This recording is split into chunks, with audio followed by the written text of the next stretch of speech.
Happy Onam. പോരാ, കുറച്ചുകൂടെ ശരിക്കും പറഞ്ഞു. ഇത് അവിടെ ഹാപ്പി ഓണം നീ പറഞ്ഞു. ഇവിടെ ബാ നാണു ബാ, അച്ഛൻ്റെ കൂടെ ഹാപ്പി ഓണം പറഞ്ഞേ.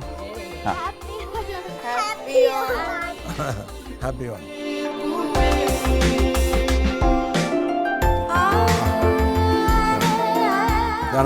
നിങ്ങളുടെ ഓണം ഓണമാണ്, ഓണപ്പായസം. ഓണപ്പായസം ആദ്യമായിട്ട് താങ്ക് യു.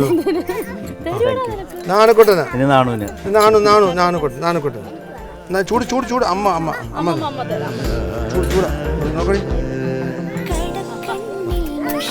അടുത്ത പായസം നിനക്ക് അല്ല ചിന്നമോ അടുത്ത പായസം അടുത്ത നിനക്ക്. യെസ്, ഓരോ പ്രായം അനുസരിച്ചല്ലേ അല്ലേ? അത്ര ചൂടില്ല, അത്ര ചൂടില്ല. പിടിച്ചോ പിടിച്ചോ.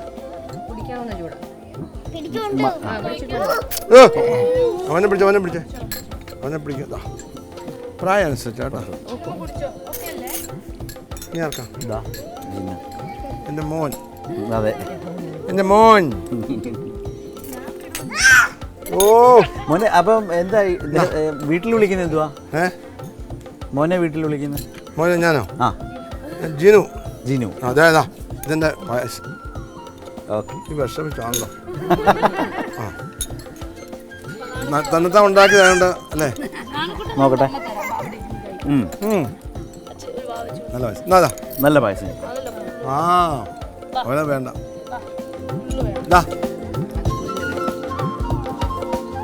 കണ്ടോ? നാണു എവിടെ വാ വിളിക്കുന്നത്? നാണുന്നാ തരട്ടെ. കണ്ടാ ഞാൻ നിനക്കാ ഇനി ജിനു അല്ലേ? ആ, ഒരാളൂടെ മിസ്സായി പോയി അല്ലേ? അയ്യോ, ആ ദീദി ഇല്ലായിരുന്നു. ഇത് കൊടുക്കാൻ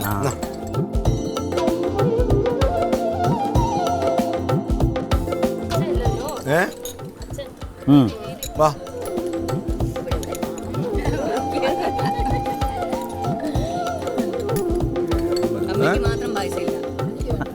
അവർക്ക് കൊടുത്തല്ലോ.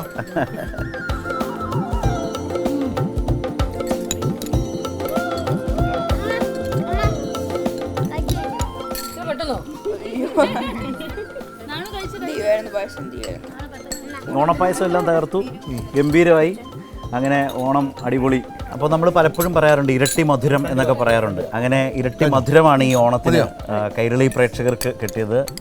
കുട്ടേട്ടനോടൊപ്പം ആ കുടുംബത്തോടൊപ്പം നമ്മൾ എത്രയോ സമയം ഇങ്ങനെ ആ സിനിമാ ലോകവും സിനിമാ ജീവിതവും കാഴ്ചപ്പാടുകളും എല്ലാം കേട്ടും ഈ കുടുംബത്തിൻ്റെ ഓണാഘോഷങ്ങളൊക്കെ പങ്കുചേർന്നു, അതിലൊക്കെ പങ്കുചേർന്നു. അങ്ങനെയാണ് നമ്മൾ ഈ ഓണ ദിവസം അങ്ങനെ മുന്നോട്ട് പോയത്. അപ്പോൾ എല്ലാ പ്രേക്ഷകർക്കും കൈരളിയുടെയും വക കുട്ടേട്ട ഓണാശംസകൾ തിരിച്ചു.